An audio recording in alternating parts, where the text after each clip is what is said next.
오늘 하나님의 말씀을 읽도록 하겠습니다.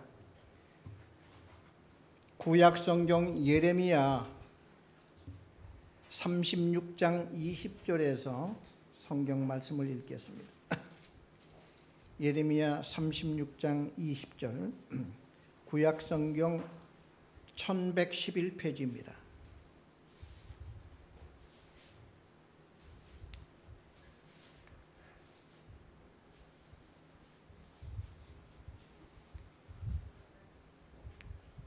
예레미야 36장 20절에서 26절까지 읽도록 하겠습니다. 그들이 두루마리를 서기관 엘리사마의 방에 두고 뜰에 들어가 왕께 나가서 이 모든 말을 왕의 귀에 아뢰니, 왕이 여후디를 보내어 두루마리를 가져오게 하매 여후디가 서기관 엘리사마의 방에서 가져다가 왕과 왕의 곁에 선 모든 고관의 귀에 낭독하니, 그때는 9째 달이라. 왕이 겨울 궁전에 앉았고 그 앞에는 불피운 화로가 있더라. 여후디가 서너 쪽을 낭독하면 왕이 칼로 그것을 연하여 베어 화로불에 던져서 두루마리를 모두 태웠더라.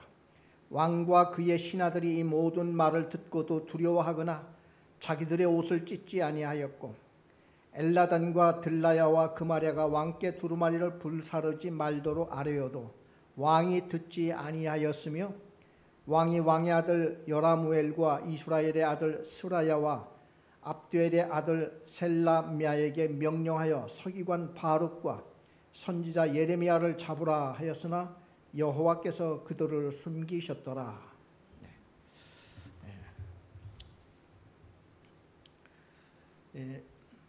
제사장과 선지자가 그 직분들이 서로 다릅니다. 제사장은 아론의 그 자손들은 모두가 제사장이 되었습니다. 그래서 그 제사장이 언제까지 이어져 나갔는고 하니, 예수님 오실 때까지, 그 예수님이 오실 때는 그 제사장과 또 특별히 그 제사장은 아니더라도 그 레위 지파 중에서도 아론의 자손은 제사장이 되었고, 레위 지파들도 아론의 그 자손 제사장을 옆에서 돕는 직함을 받아서, 그 레위 지파들은 제사장을 도와서 제사를 드리는 것뿐만 아니라 하나님 앞에 예배 드릴 때에 찬양을 드리는 찬양대도 레위 지파들이 담당을 하였고, 또 한편 그 성전이 있는데 성전에 이방인이나 아니면 어떤 짐승이나 이런 게 들어오지 못하도록 24시간 아주 엄격하게 그 엄호를 하는 이런 문지기 역할도 레위 지파들이라 했습니다. 그래서 그러다가 나중에 이제 유대인들이 모두가 포로로 잡혀가니까 제사장이건 레위인이건 뭐 이스라엘 모든 민족들이 다 노예 신세로 이제 전락이 되니까 이방 나라에 가서는 뭐 그런 게 없죠. 근데 바벨론 나라에 가서는 모두가 다 그냥 노예 상태로 있다가 70년 만에 이들이 돌아오지 않습니까?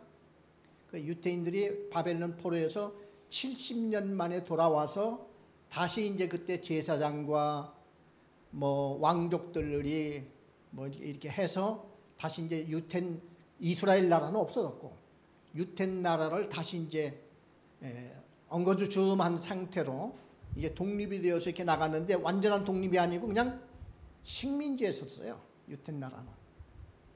바벨론 포로에 돌아와서 그냥 바벨론의 식민지로 있었었고, 또 바벨론 나라가 이제 나중에 페르시아, 메데파사, 그러니까 페르시아와 메데스 두 나라 연합군에 의해서 바벨론이 멸망당하고 나니까 유텐 나라는 자동 그 메데파사, 나중에는 이제 페르시아가 이렇게 통치를 하게 되는데 페르시아 속국이 된 거예요. 또 유태인들은 계속적으로요.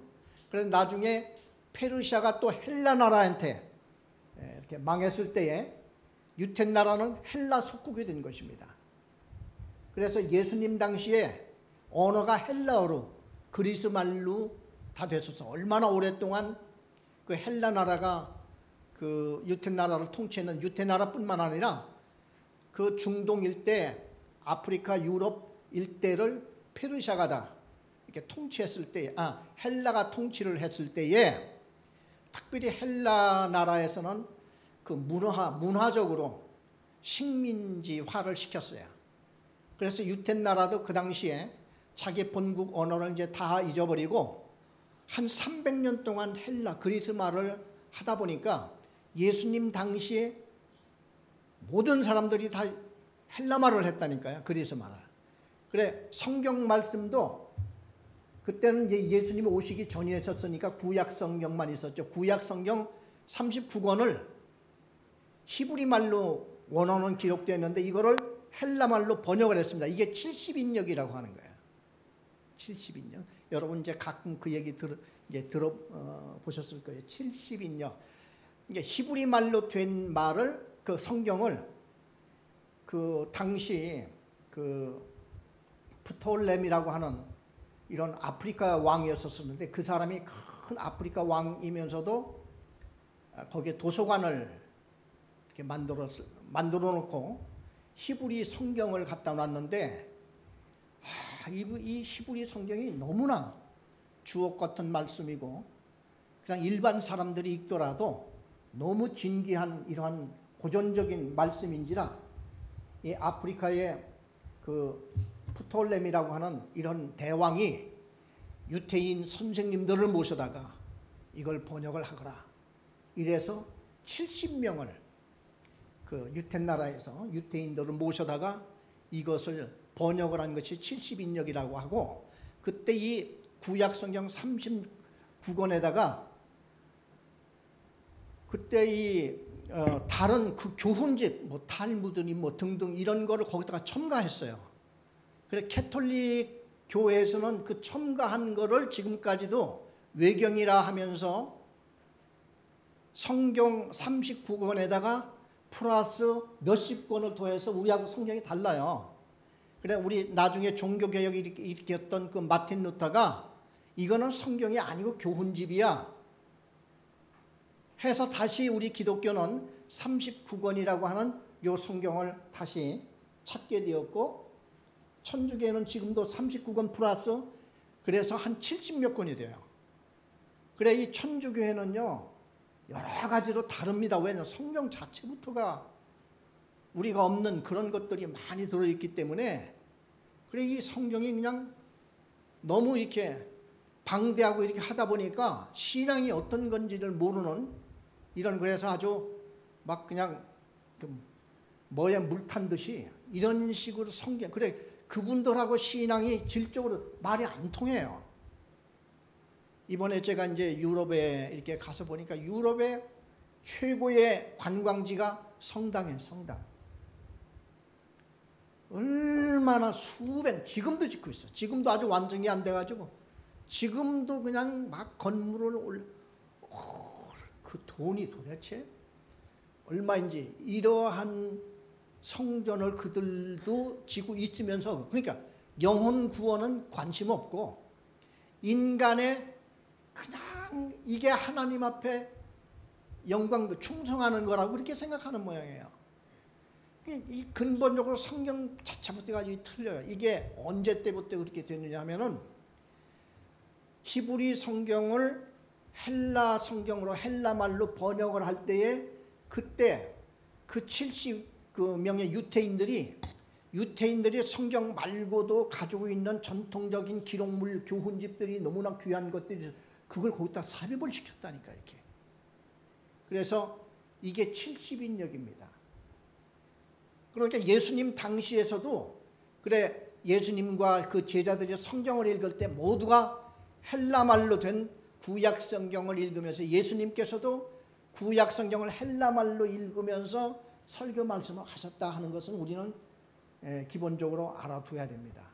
그래서 그 이스라엘 백성들 중에서는 그래 그 예수님 당시에 제사장들을 제사장이라고 안 그랬어요. 왜냐하면은 외국에서 오랫동안 포로로 있다가 돌아오는 사람들이 뭐 제사장 뭐 성전도 뭐 없고 뭐 그러다 보니까 성전을 나중에 지키는 졌지만은 뭐 예수님 당시에 헤롯 성전이 있었지만도 그래 그 당시에는 그 제사장과 레위인들 이 사람들을 통틀어서 사두개인이라고 그랬다고. 사두개인.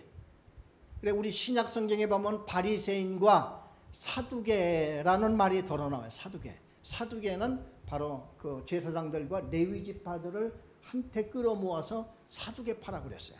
그분들은 바리새파하고 신앙들이 달라요. 그 당시 사두개파들은 부활을 안 믿었다니까. 사람이 죽은 후에는 부활 같은 건 없어. 그러니까 제사장과 레위 지파들이 부활 같은 거 안 믿었어요. 예수님 당시에. 참 그거 알고 보면 참 이상하죠.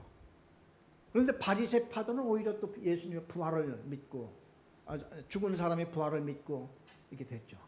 그래서 제사장들과 선지자들의 그 직분들이 닳습니다. 그 제사장은 아론의 자손 대대로 물려받은 그 자기들이 제사장으로 그냥 태어나면 그냥 제사장이 된 거야. 그런데 제사장들의 직분이 뭐였었냐면은 백성들의 죄를 이 백성들이 하나님 앞에 회개하려고 양이나 이 짐승들을 끌고 왔을 때 백성들의 죄를 다 제사장이 짊어져. 자기가 짊어지는 거야. 그리고 하나님 앞에 제사를 드리면서 백성들의 죄를 다 탕감해주고 백성들의 죄를 감당하는 사람이 제사장이었어요. 이게 제사장이 고맙고 감사하고 거룩한 거야. 그래서 이스라엘 사람들은 제사장을 지극히 존경하지 않을 수가 없어요. 왜? 자기들의 죄를 항상 그분들이 담당해서 하나님 앞에 가서 그들의 죄를 친히 용서를 빌고 그리고 하나님 앞에 제사를 드린 다음에 백성 앞에 돌아와서 당신의 죄는 다 사함받았습니다. 편안히 돌아가십시오. 이러면 이 사람들이 돌아가는 거예요. 이게 제사장의 역할을 했었고요. 선지자는 닳습니다. 선지자는 가문과는 필요 없어요. 하나님 앞에 어느 날 부름을 받는 거예요. 그래 특별히 부름받는 이 부름받음에 그게 분명해야지 돼요. 뭐 알쏭달쏭 해가지고는 이건 안 되는 거예요. 그래서 확실하게 부름을 받고 그리고 뭐 대부분이 이 선지자들을 이렇게 부름받을 때를 보면요. 대부분이 자기는 못한다고 막 거부합니다. 예레미야 같은 사람도 나는 어린아이라 말도 할 줄도 모르고 또 용기도 없고 모세 같은 사람도 막 부인하죠. 하나님 저는 입이 둔한 자입니다. 저 같은 자가 어떻게 바로 앞에 갔습니까? 물론 모세는 선지자는 아니었었습니다. 지도자였죠. 그렇지만 여하튼 하나님 앞에 부름받은 건 사실이에요. 그러나 선지자 중에서도 이사야, 예레미야 같은 선지자는 어느 날 하나님 앞에 부름을 받아요. 환상을 봅니다. 하나님이 나타나요. 그리고 부릅니다. 그래 하나님이 예레미야한테는 뭐라고 얘기를 하는 거니? 내가 너를 택했는데 언제부터 택했는가 하니 네가 모태에 생기기 전부터 택했어. 이거는 참 우리가 거의 말도 안 되는 얘기지 않습니까? 어떻게 모태에서 생기기도 전부터. 그러니까 하나님은 미리 모든 인간이 생기기 이전부터 우리가 생겨날 줄을 하나님은 미리 보고 알고 계시는 분이라 하는 얘기죠. 그래 예레미야는 그렇게 하나님 앞에 이제 부름을 받고 선지자로 세움을 받습니다. 그리고 하나님께서 어디든지 가서 이 말씀을 하라 하면 가서 그 말씀을 하고 외치고 다니는 사람이었기 때문에 대부분이 제사장은 백성들의 죄를 감당하고 하나님 앞에 사함을 받고 자비로운 모습으로 죄 사함을 선언해주는 이런 사람이라고 하면은 선지자는 그렇지 않아요. 선지자는 죄를 들추어냅니다. 사람들이 죄를 지었을 때에 그 죄를 울며 회개하는 자들은 선지자나 누가 들추어낼 필요도 없이 하나님 앞에 이제 회개하지만은 대부분의 사람들이 죄를 짓고 그거를 감추어 두는 사람들이 많습니다. 이런 자들은 그 소위 하나님의 말씀을 듣지도 않고 하나님의 그 말씀에 어긋나고 명령을 정반대로 해서 반대 길로 나가는, 그냥 하나님이 볼 때는 이거는 정말 아주 징벌을 받아야 할, 우리 자식으로 말할 것 같으면은 아버지가 지금 두고 보는 거예요. 요놈을 이걸 그냥 둬서는 안 되지 하고 있는 이런 때에 그 하나님이 이제 미리 보내는 겁니다. 선지자를 보내서 그 사람 앞에 가서 그 얘기를 하는 거죠. 이제 다윗 같은 경우가 그렇죠.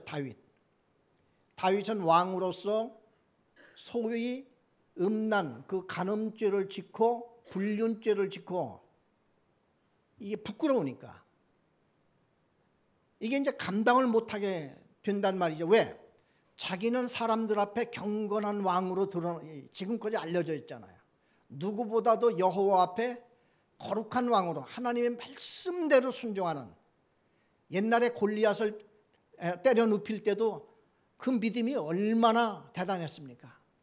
그뿐만 아니라 성전 짓는 일이며 뭐 하나에서 열까지 다윗에게는 언제나 본이 될 수밖에 없는 이런 존경받는 사람이었는데 불륜의 죄를 딱 저질렀단 말이야. 그것도 또 임신이 되어서, 그 옛날에는 뭐 도무지 임신이 한번 되었으면은 어쩔 도리가 없었잖아요. 이런 상황 속에서 다윗이 그걸 덮으려고 전쟁터에서 전쟁을 하고 있는 그 남편을 불러다가 특별 휴가를 보내주잖아요. 왜? 무마시키려고. 그러니까 하나님이 보시기에 이거는 뭐 그냥 둬서는 안 될 이런 무서운 죄야. 그래, 항상 보면은 하나님께서는요, 때로는 죄를 그냥 보고 계시는 거야. 그래, 우리는 생각할 때에 이 정도는 뭐 하나님이 이해를 해주시겠지. 그러거나 안 그러면은 인간으로서는 어쩔 도리가 없어. 나도 육신을 가진 인간이기 때문에 하면서 이걸 합리화를 시키고 이것을 무마시키려는 이런 심정을 가지고 대부분이 대합니다. 그래서 다윗이 그랬단 말이죠. 이제 점점 일이 커지는 거예요. 그래서 전쟁터에서 그 남편을 불러다가 밧세바라고 하는 이 자기 부인한테 들여보내면서 휴가를 가라. 그러니까 이 남편이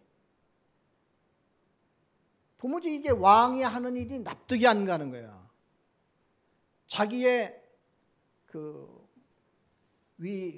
선임자들이나 자기가 존경하는 그 몇몇 장군들인 전쟁터에서 그 죽음 앞에서 지금도 싸우고 있는데 왕이 왜 나를 불러다가 특별 휴가를 주는가? 그러면서 문지기들과 하고 그 궁궐 그 문지기들과 하고 그 처마 밑에서 잠을 자는 거야. 휴가를 집에 안 가는 거예요. 그러니까 다윗이 뭐라고 그럽니까? 요놈을 죽여야 되겠다. 이게 죄가 말이에요. 한 번 죄를 지면은 그걸 덮기 위해서 7가지 죄를 지게 돼 있어요. 그래, 우리가 거짓말이라고 하는 게 그렇습니다. 이 말도 정말 똑바로 얘기를 늘 하고 그래야지. 우리 습관적으로 어떤 때는 그냥 쓱하니 뭐 거짓말을 한번 하게 되면은 이게 계속 연이어서 그 거짓말을 정당하려니까 7번 거짓말을 하는 거야. 한 가지 거짓말을 덮기 위해서 7가지 거짓말을 막 해대는 거야. 다윗이 지금 그렇습니다.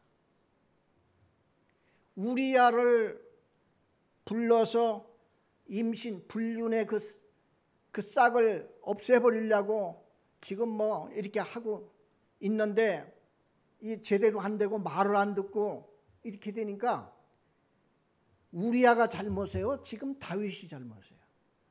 지가 잘못이면서도 그냥 이것이 미워 죽겠는 거라. 그래서 편지를 써가지고 이놈을 죽여라. 전쟁터에 가서 이 우리아를 맨 앞에다 세워서 하고 얘는 그냥 모르게 다른 사람들을 다 철수시켜. 다윗이 그런 편지를 써서 딱 왕이 한번 봉한 그 인을 친다. 그 요한계시록에 보면은 인을 쳤다고 하는 말이 있어요. 인을 쳤다고 하는 건 뭐냐면 옛날에는 두루마리에 보통 편지들이 이게 이제 종이가 둘둘둘 말아서 그걸 지금같이면 뭐 테이프로 붙인다든지 뭐 등등을 하겠는데 옛날에는 뭐 풀로 붙이긴 붙이지만 떼볼 수 있잖아요.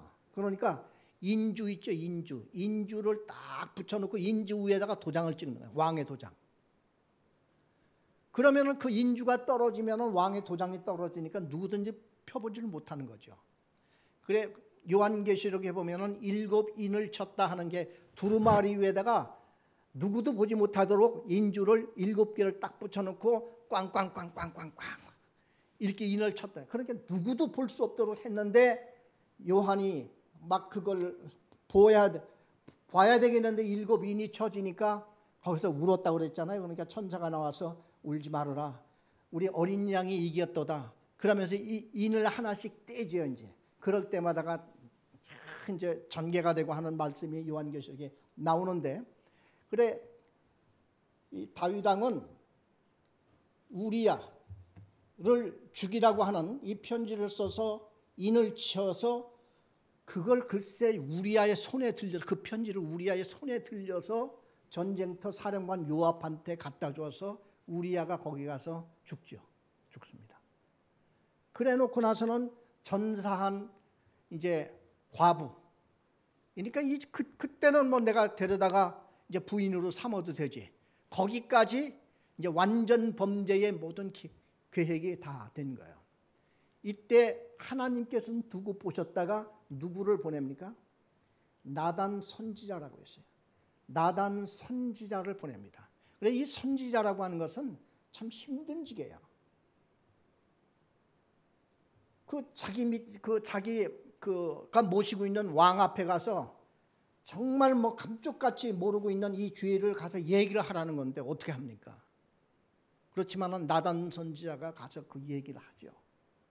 그래서 다윗 왕은 그때부터 이제 그래 다윗이 또 한 가지 훌륭한 것은 그 자리에서 그 자기 밑에 그 나단 선지자 같으면요 사실 왕 앞에 누가 뭐 이게 뭐야 하고 뭐 죽이려면 죽일 수도 있는 이런 사람들 아니겠습니까? 뭐 선지자건 뭐건 간에.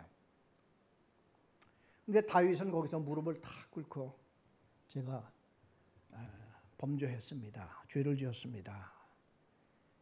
아마 그 말이 아마 천근만근 무거웠을 거예요. 그럼에도 불구하고 하나님이 보고 계신다는, 그러니까 이 회개라고 하는 게 뉘우치는 거 하고요 하나님 앞에 무릎 꿇고 자백하는 게 그게 근본적으로 다른 거야. 구약 성경에 사울 왕이 있죠. 사울 왕이 몇 번 뉘우치고 울며 회개를 합니다. 언제 회개를 하느냐면은 다윗이 그 사울 왕의 옷자락을 베가지고 산에 가서 막 흔들면서 물병과 또 창을 들고 흔들면서 다윗이 소리치었을 때 아버지 대왕이시여 내가 무슨 잘못이 있어 이렇게 죽이려고 합니까? 나는 한 개 그냥 졸개밖에 안 되는 이러한 존재인데 왜 나를 죽이려고 합니까? 하니까 아이고 네가 다윗이냐 내 아들 다윗아 내가 잘못했다 하면 막 울죠. 이건 뉘우치고 양심에 따라서 그건 소위 이제 반성 그거인데, 회개는 어떻게 해야 회개냐면은 거기에서 전체를 다스리는 하나님을 봐야지 돼요. 그 하나님은 사람이 있건 없건 상관이 없는 거잖아요. 그러니까 하나님 앞에 한번 회개한 사람은요 그때부터는 사람이 있건 없건 상관없이 하나님이 두려워서 죄를 못 짓는 거예요. 그러나 그냥 반성하고 뉘우치고 경우의 환경에 따라서 이런 뉘우치고 회개하고 하는 이런 것들은요 이건 환경과 그때 따라서 달라진다니까요. 회개와 반성은 다른 거예요. 가룟 유다 같은 사람이 예수님을 팔아먹은 다음에 뉘우쳤어요. 양심의 가책에 눌려서 나가서 자살을 하는 거예요. 여기서 뭐가 다른고 하니 양심의 가책이 있으면은 하나님 앞에 하나님이 이 죄를 용서해 주시옵소서, 죄 사함을 자기가 요구를 해야 돼. 죄 사함, 자기가 죄인이라는 걸 알고 하나님 앞에 이 죄를 용서해 달라고 엎드려 빌어야 되는 겁니다. 그리고 내가 네 죄를 사해 주노라 하는 응답을 받아야지 돼요. 베드로는 그렇게 하지 않습니까? 그래, 오늘도요, 회개와 반성의 차이가 뭐냐 하면은 사람이 누구든지 다 후회와 반성은 할 수 있어요. 내가 이거 잘못했어. 이런 것은 얼마든지 양심의 가책과 여러 가지, 그건 인간 중심이죠. 그런데 성령에 의해서, 참 성령의 기다림, 하나님 앞에서 하나님이 이 죄를 사해 주시옵소서, 이게 나와야지 돼요. 하나님이 나는 죄인이로서 이 죄를 용서해 주시옵소서. 내가 내 죄를 사하노라. 이러한 나름대로의 내가 하나님 앞에 응답을 받아 나가는 게 이게 회개입니다. 그래, 이 선지자는 그 어려운 게 뭐냐면은 죄를 들춰내야지 돼요. 죄를 들추어내서 참 만인 앞에 까발려 놓고, 예레미야 같은 사람이 왜 힘들고 어려웠냐면은 이건 개인의 죄가 아니라 그 당시 유텐 나라가 바벨론한테 이미 바벨론이 쳐들어왔어요. 오늘 읽었던 여기 내용의 주인공이 엘리야김이라고 하는 이러한 왕입니다. 엘리야김이라고 하는 사람이 누구냐면은 요시야라고 하는 아주 유명한, 참 하나님의 말씀대로 마지막까지 살았던 사람이 요시야인데, 이 요시야 왕이 애굽에서 군대들이 올라갈 때 그걸 탁 갈아먹고 있다가 그냥 느닷없이 화살에 맞아 느닷없이 죽은 사람이 요시야인데, 요시야의 그 아들이 여호야김입니다. 이 사람이 왕이 되었을 때에 바벨론 나라에서 바벨론 왕이 쳐들어왔어요, 유텐 나라라. 그래놓고 이 여호야김에게 하는 얘기가 조공을 바쳐라. 이거는 굉장히 신사적입니다. 이건 평화협정이에요. 지금 저기 김정은이 하고 트럼프하고 회담을 해서 참 우리가 기대했던 CVID 그건 안 돼가지고 김이 좀 팍 빠지기는 했지만도, 그러나 절차는 좀 앞으로도 상당히 기대를 갖고 지금 봐옵니다. 그래, 트럼프가 기자회견을 하는 거 보니까 과거에도 이런 건 이런 협정 같은 건 몇 번을 잘하고 그래도 딱 한 일이지 않습니까? 기자들이 이제 그렇게 물었죠. 그러니까 그때 대통령하고 나하고는 다른 거야. 이제 막 그 기자회견 할 때 나는 다르지 하는 식으로 얘기를 하더라고요. 그리고 그 밑에 참모들이 폼페오나 볼턴이나 또 주한 사령관도 이번에 대단한 사람이 오죠. 뭐 등등 이런 모든 사람들은 하나같이 아주 강골들이고 그냥 넘어갈 수 없는 이런 사람들이 포진하고 있는 거 보면은 옛날하고 다르기를 많이 하여튼 기대를 합니다. 여하튼 간에 그 당시 느부갓네살 왕이 유대 나라를 딱 점령하고 나서 여호야김에게 평화협정을 맺었어요. 조공을 잘 바치고 앞으로 말 잘 들어. 그리고 떠났어요. 그리고 항상 그 군대들을 주둔을 시킵니다. 근데 바벨론 군사들이 유텐 나라에 이제 주둔하고 이제 있고 있는 것이죠. 이쯤 됐으면 여호야김 이 왕이요. 그런데 하나님이 보내신 선지자가 예레미야야. 이 예레미야는 바벨론 나라가 쳐들어오기 전에, 그러니까 여호야김 아버지 요시야가 살아있을 때에 하나님이 어느 날 예레미야를 부릅니다. 너는 앞으로 선지자로 해라. 주님 저는 못합니다 이랬을 때, 아니야, 너는 내가 하라는 대로만 해, 내 말만 전해. 이렇게 하고 나서 바로 보여준 게 뭐냐면 끓는 가마였어요. 그래, 하나님이 묻습니다. 예레미야야, 네가 지금 보고 있는 게 뭐냐? 끓는 가마입니다. 그렇지? 그 끓는 가마가 어떻게 지금 되느냐? 북쪽에서 이렇게 기울어져 있습니다. 이게 바벨론이야. 유텐 나라는 바벨론 나라가 끓는 가마가 뜨거운 물이 쏟아지게 돼. 지금 그러니까 바벨론 나라가 이미 쳐들어오기 전에 하나님이 보여주신 거야. 우리 한번 다 같이 예레미야 1장을 가보겠습니다.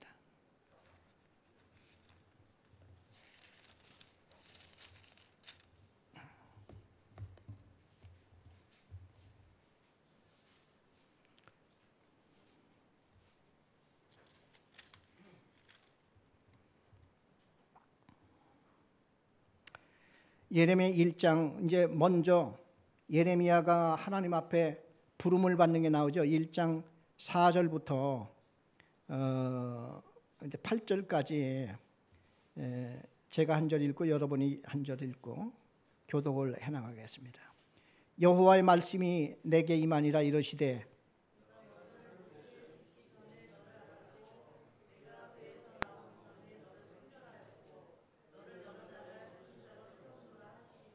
내가 이르되 슬프도소이다 주 여호와여 보소서 나는 아이라 말할 줄을 알지 못하나이다 하니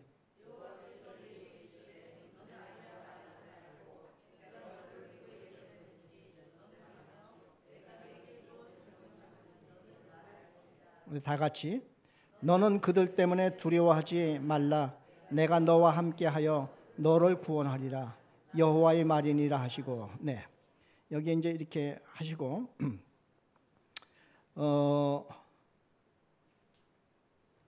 13절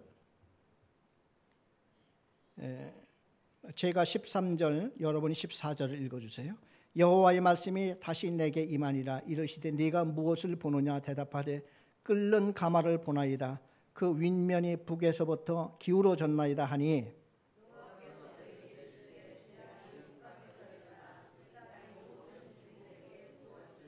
예, 이건 예레미야가 하나님 앞에 부름받는 그날에 바로 하나님께서 제일 먼저 예레미야에게 주신 말씀이 지금 북방에서 바벨론이라고 하는 큰 신흥세력 강대국이 지금 남쪽 나라로 쳐들어와. 그래 유텐 나라를 쳐들어와서 그 끓는 가마가 이렇게 기울어져서 끓는 물이 부어진다고 하는 것은 이건 큰 재앙이잖아요. 이것이 남쪽에 이루어질 것이라고 하는 건 미리 보여줬어요.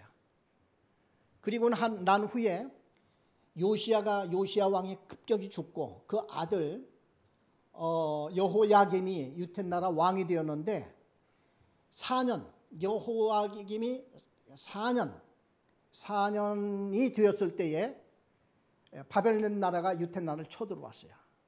그럼 유텐 나라는 뭐 아예 적수가 못 되죠. 게임이 안 되는 거야. 그래서 유텐 나라는 뭐 꼼짝없이 그냥 저항하지 못하고 딱 점령이 되었는데 그때 느부갓네살 왕이 여호야김에게 하는 말이 너는 앞으로 이 바벨론 나라에 조공을 해마다 특산품과 얼마를 잘 바쳐라. 그러면 너희들은 평안히 살 것이다. 그때 한편으로 좋기는 해요. 이게 남의 나라 속국이 되면 왜 좋은 거 하니 그 나라가 뒤에서 뒷받침이 되어주니까 다른 나라가 감히 쳐들어오질 못하는 거야. 예를 들어서 우리 한국이 미군하고 동맹을 맺고 있으니까 중국이나 북한이 한국을 두려워했잖아요. 한국을 두려워하는 게 미국을 두려워하는 거야. 그러니까 한국은 그동안 70년 동안 너무 번영, 그냥 정말 부지런히 일하고 해서 부강한 나라를 이렇게 세웠단 말이에요. 그게 미국이라고 하는 강대국이 딱 뒤에서 버팀목이 되어줬을 때 이렇게 되는데 유텐 나라가 그 짝이에요. 바벨론 나라가 딱 이렇게 주니까 이것을 참 하나님 앞에서 이것을 은혜로 받고 이렇게 나가면은 된단 말이죠. 지금 이렇게 하나님께서는 그래도 유텐 나라를 끝까지 사랑하사 이렇게 했는데 이 여호야김이라고 하는 요 왕이 항상 그 한 나라에는 여당이 있으면 야당이 있듯이 바벨론 나라가 이렇게 쳐들어왔을 때에 우리 잘 이거를 활용해서 있으면 오히려 좋습니다. 이게 예레미야 선지자가 하나님의 말씀을 받아서 그렇게 해주는 거야. 그런데 그때의 그 유텐 나라 많은 고관들이 무슨 얘기를 하냐면은 왕이시여 저 바벨론 나라는 악하고 그리고 저 바벨론 나라는 지금 이제 뭐 신흥 세력으로 이렇게 있지만은 실제 실력이 있고 저력이 있는 나라는 애굽입니다. 그때 애굽 나라도 그때 3대 강국이 있었어요. 아수르와 바벨론과 애굽에 있었습니다. 그런데 이 아수르가 바벨론 나라한테 먹혔어요. 그러니까 지금 이제 두 강대 세력밖에 없어. 그런데 그 하나님께서 하신 말씀이 애굽을 믿지 말아라. 왜냐하면 애굽도 이제는 너무 노쇠해서 앞으로 한동안 바벨론이 세계를 주름잡는 이런 나라가 될 테니까 예레미야를 통해서 유대 나라의 백성들에게 하는 말이 너희들은 바벨론 나라에 조용히 있어. 이것이 하나님의 은혜였었어요. 한편으로 볼 때. 그런데 그때 고관들 중에서는 애굽 쪽에 이걸 우리는 애굽으로 해야 됩니다. 그 사람이 인정이 많고 또 오랫동안 우리 유대 나라하고 이렇게 연관이 되어 있는 이런 나라이기 때문에 우리는 이쪽으로 나가야 됩니다. 우리 한국도 지금 그렇죠. 중국 쪽으로 이렇게 많이 앞으로 중국이 G2 나라가 되어서 중국이 큰 강대국이 되고 이럴 테니까 우리는 중국과 친해야 됩니다 하는 쪽도 만만치 않죠. 한쪽에서는 아닙니다. 우리는 미국하고 앞으로 뭐 100년 이후까지는 미국이 지금 강성할 테니까 미국과 잘 동맹관계를 가져야 됩니다. 뭐 등등 이렇게 있는데 여호야김이 애굽 쪽에 붙은 거야. 왕이 애굽 쪽으로. 그러니까 예레미야를 미워하게 된 겁니다. 그래 예레미야는 지금 하나님의 말씀을 받아서 하는 사람이기 때문에 자기 뜻이 아니잖아요. 이거에 중점을 두어야 되는데 지금 이 여호야김의 가장 큰 문제는 뭐냐면 현실을 바라보고 나름대로의 현실을 바라보는 이런 자들은 우리 인간이라고 하는 게 아무리 현실을 지혜롭게 한다고 하지만 먼 미래까지는 못 보잖아요. 근데 하나님의 말씀이라고 하는 것은 지금까지 역사적으로 쭉 살펴본다 할지라도 하나님의 말씀이 주도해 오잖아요. 이런 눈과 이런 믿음 안목이 있어야 되는 겁니다. 여호야김은 이걸 못 보는 거예요. 선지자들 중에서는 두 종류가 있습니다. 뭐냐면 문서 선지자, 비문서 선지자. 신학적인 용어라서 좀 어렵긴 하지만은 뭐냐면은 원래 초창기의 선지자들은 기록을 안 해놨어요. 엘리야나 엘리사 같은 사람이 있었죠. 그 전에 그 상당히 많이 선지자들이 성경에 보면 많이 나옵니다. 그런 사람들은 전부 다 기록을 안 해놨기 때문에 그냥 비문서 선지자였었어요. 그런데 하나님께서 어느 날부터 선지자들에게 기록을 해놓으라는 명령을 합니다. 그때가 대부분이 언제냐면은 백성들이 선지자의 말을 듣지 않을 때예요. 그래서 선지자의 말을 듣지 않으니까 하나님께서 이 선지자들의 말을 기록을 해둬서 후대를 위해서 기록해 놓은 거예요. 후대를 위해서.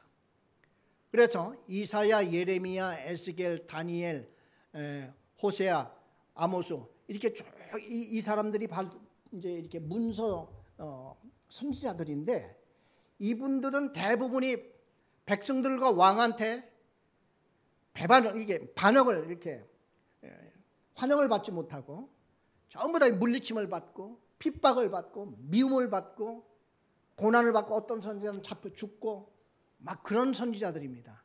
그래 그 당시 이게 먹히지 않으니까 하나님께서 후대를 위해서 기록해 두어라.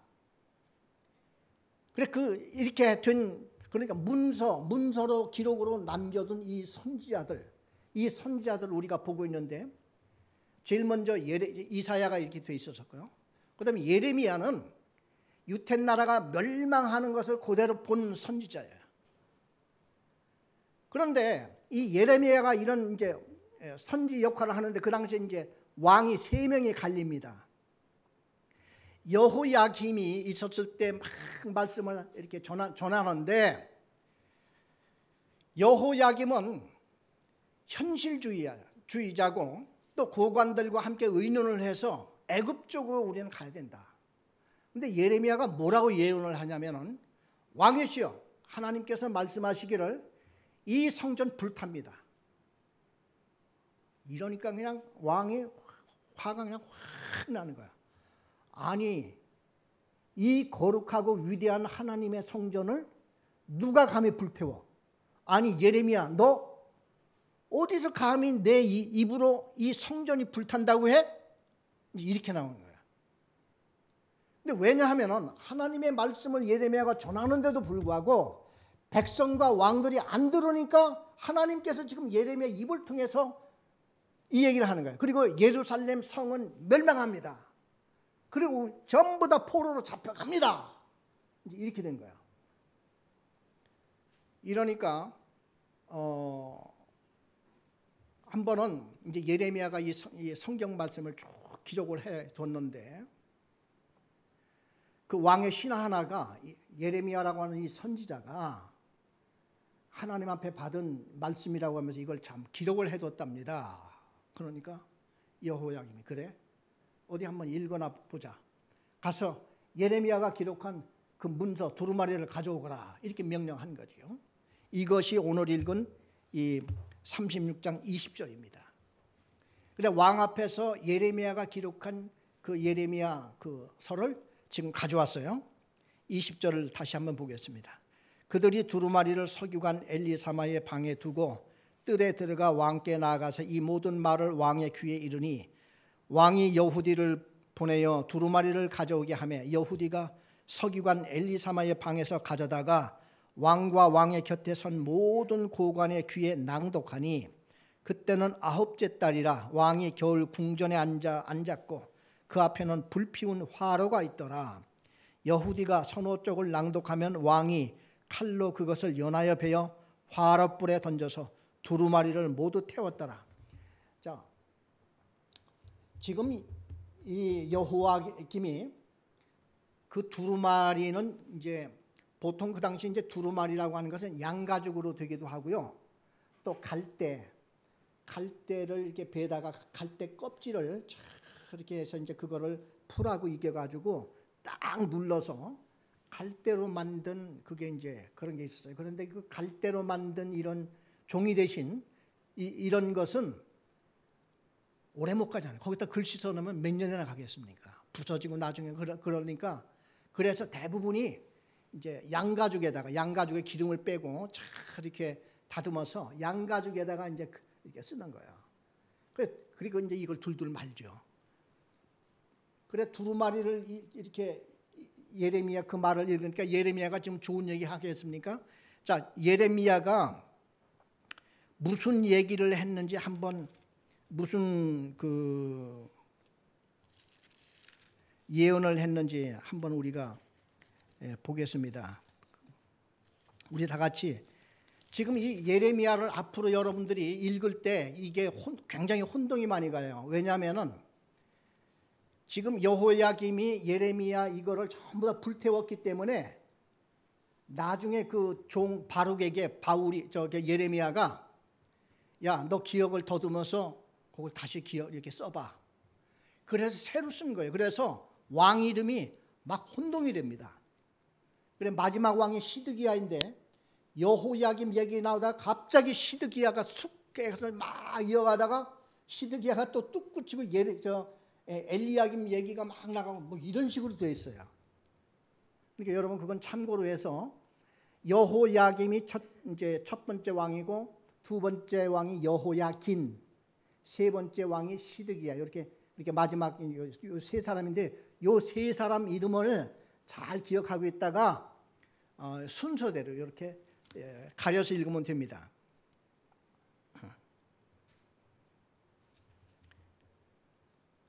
우리 25장 예레미야 25장에 가면은 예레미야가 뭐라고 예언을 하는지 한번 들어보세요. 예레미야 25장 9절을 한번 보겠습니다. 보라 내가 북쪽 모든 종족과 내 종 바벨론 왕 느부갓네살을 불러다가 이 땅과 그 주민과 사방 모든 나라를 쳐서 진멸하여 그들을 놀램과 비웃음거리가 되게 하며 땅으로 영원한 폐허가 되게 할 것이라 여호와의 말씀이니라. 내가 그들 중에서 기뻐하는 소리와 즐거워하는 소리와 신랑의 소리와 신부의 소리와 맷돌 소리와 등불빛이 끊어지게 하리니 이 모든 땅이 폐허가 되어 놀랄 일이 될 것이며 이 민족들은 70년 동안 바벨론 왕을 섬기리라. 여호와의 말씀이니라. 70년이 끝나면 내가 바벨론 왕과 그의 나라와 갈대인의 땅을 그 죄악으로 말미암아 벌하여 영원히 폐허가 되게 하며 내가 그 땅을 향하여 선언한 바 곧 예레미야가 모든 민족을 향하여 예언하고 이 책에 기록한 나의 모든 말을 그 땅에 임하게 하리라. 그리하여 여러 민족과 큰 왕들이 그들로 자기들을 섬기게 할 것이나 나는 그들의 행위와 그들의 손이 행한 대로 갚으리라. 여기를 쭉 예레미야를 읽어보면요, 예레미야가 항상 이 예루살렘은 멸망하게 돼 있고 나중에 보면은 이 성전 바싹 부서지고 막 이러니까 특별히 성전 부서진다는 말을 듣고 막 백성들이 그냥 분노하고 막 이렇게 된 겁니다. 어디서 감히 성전이, 하나님의 집이 왜 무너지기는, 우리는 이것 때문에 바벨론 아니라 누가 쳐들어와도 우리는 끄떡없어, 이렇게 항상 믿고 있었어요. 자기들이 하나님 앞에 우상 섬기고 잘못 죄를 짓고 하는 이런 거는 지금 생각하지 않고 성전이 그냥 자기들 거래. 이것 때문에 그냥 복받게 돼 있대. 그러니까 우상이 된 거죠. 이런 식으로 쭉 이제 이렇게 됩니다. 그래서 여호야김이 예레미야의 그 성경을 쭉 읽으면, 야, 이리 가져와. 그래 면도칼을 갖고 있다가 그걸 싹 읽은 데까지 딱 이렇게 찢어가지고 썰어가지고 화롯불에다 툭 던지는 거예요. 자, 여기서요, 에덴 동산에서 아담과 하와가 선악과를 따먹은 그거하고, 이게 선악과를 따먹은 것이 그냥 과일만 따먹은 게 아니라 하나님의 엄중한 명령이 거기에 지금 돼 있는 이거를 감히 손을 들어서 그걸 탁 어기고 하나님의 말씀을 이거 훼손하는 거잖아, 이게. 하나님을 정면으로 그걸 배격하고 부정하고 그리고 하나님을 내던지고 하는 그 짓거리가 그 선악과를 따먹는 행위하고 같은 거란 말이죠. 지금 여호야김이 여기에서 자기가 분노를 해서 이게, 그러니까 사람이 분노를 하게 되면은 성경에 보면 양심에 화인 맞았다고 하는 사람이 있습니다. 뭐냐면은 하나님 앞에서 처음에는 두려움을 가지고 이러다가 나중에 점점 하나님의 말씀을 어기다 보면은 나중에는 무뎌집니다. 그리고 하나님 앞에 죄 짓는 것이 담대해져요. 이게 이제 화인 맞은 자야. 그래가지고 그 여호야김이 아마 화인 맞은 거, 양심에 이제 전혀 하나님이나 이게 두려워하지 않는 거야. 그리고 자기 맘대로 하나님을 자기가 생각하는 거야. 나의 하나님은 애굽 쪽으로 우리 가라고 했어. 이런 나름대로의 그런 생각을 가진 거야. 그래서 이걸 이렇게 됩니다. 하나님이 조금 있다가 무슨 생각을 여호야김에게 주었느냐 하면은 바벨론 나라를 3년 섬기다가 조공을 안 바쳐버렸어요. 그러니까 느부갓네살 왕이 군사들을 파견해가지고, 그러니까 이건 게임이 안 되는 거예요. 그러니까 유대 나라를 확 덮쳐서 그때 여호야김과 그의 부모, 그 여호야김과 그 가족들을 전부 다 묶어서 바벨론으로 포로로 끌어갑니다. 그때 같이 끌려가는 사람이 다니엘이었어요. 그리고 많은 고관 대신들이 그때 끌려갔습니다. 그리고 그의 아들 여호야김의 아들 여호야긴을 두 번째 왕으로 바벨론 왕이 세워놓고 간 거예요. 그리고 이 사람은 배신을 했기 때문에 바벨론 나라에 가다가 죽었는지 가서 금방 죽었는지 모르지만 여호야김은 그때 이후에 바로 죽은 거로 이렇게 나옵니다.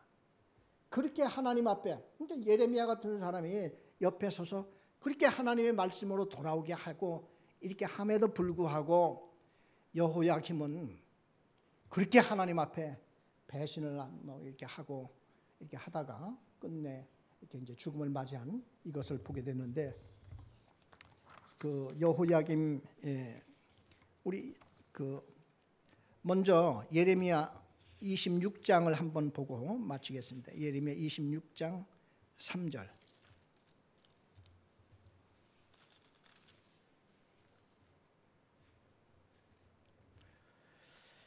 하나님이 그 선지자들을 보내신 이유가 여기에 나와 있어요. 왜 하나님이 선지자들을 보냈는가? 예레미야 26장 3절에서 7절까지 제가 한 절 읽고 여러분이 한 절 읽고 교독을 하겠습니다. 그들이 듣고 혹시 각각 그 악한 길에서 돌아오리라. 그리하면 내가 그들의 악행으로 말미암아 그들에게 재앙을 내리려 하던 뜻을 돌이키리라.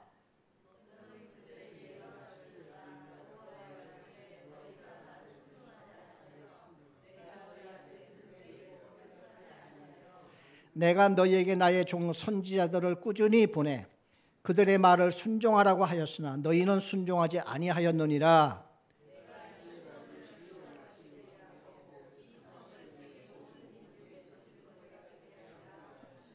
다 같이 예레미야가 여호와의 성전에서 이 말을 하매 제사장들과 선지자들과 모든 백성이 듣더라. 네.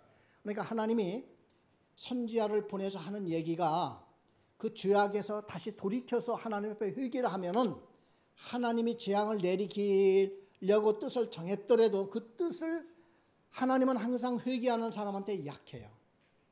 성경에 보면 회개하는 자를 보면은 그 성경에서요 가장 우리가 악한 왕 중에 하나가 아합 왕이 있었습니다. 나봇이 글쎄 그 포도원을 뺏겠다고 돌로 쳐 죽이고 포도원을 접수하러 한다고 또 갔던 왕이 아합이잖아요. 그런데 엘리야 선지자가 나타나고 아합에게 막 저주하죠.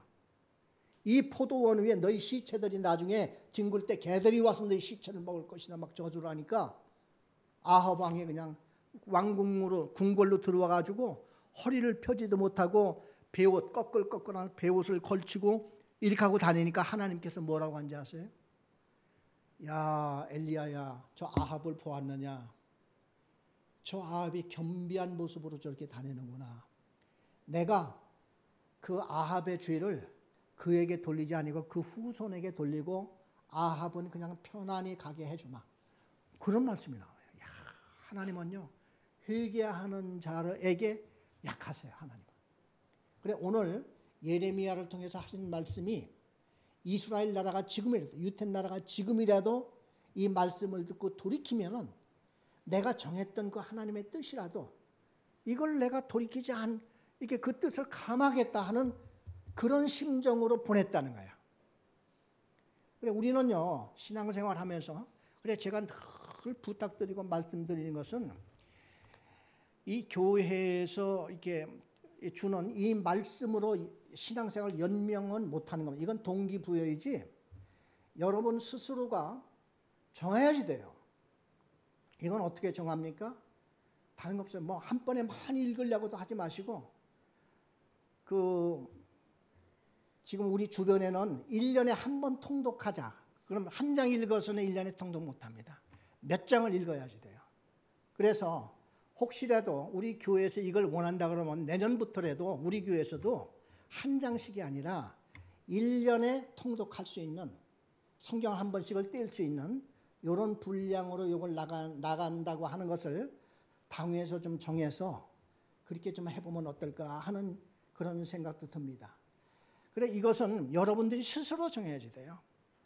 아침마다 아니면 여러분이 제일 좋을 때에 노트 한 권을 꼭 챙기세요.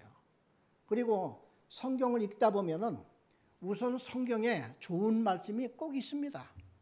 그래 그 말씀에 꼭 이렇게 해놓고 기록을 하면 그 기록은 영원히 내 것이에요. 잊어버리지를 않습니다. 그래서 성경을 그냥 필사하는 사람들도 계시는데 저는 그거보다도 더 효과 좋은 것이 뭐냐면은 매일 아침마다 성경을 읽으면서 거기에서 아주 귀중한 이런 말씀 하나씩 있으면은 그 말씀이 왜 좋은가?